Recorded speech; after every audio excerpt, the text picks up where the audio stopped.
હરણ બધાને સુધારવા માંગતો હતો, તેથી તેણે તરત જ તેનો પ્રસ્તાવ માની લીધો.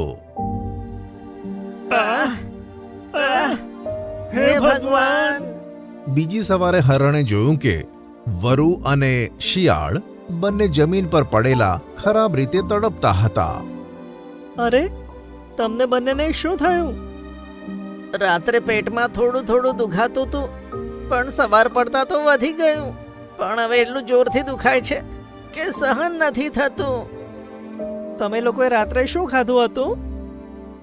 ગઈકાલે રાત્રે એક બકરું મરેલું મળ્યું હતું, તેને અમે રાત્રે ખાધું હતું.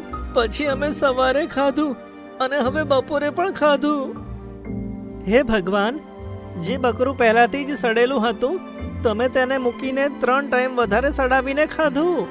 એટલે જ તમારા પેટમાં ઇન્ફેક્શન થયું છે. આળસમાં નહીં આવીને તાજું ખાવાનું ખાત ને તો આવા હાલ ના થાત. અરે, તો હવે શું કરીએ ભાઈ? આ જંગલમાં કોઈ ડોક્ટર નથી કે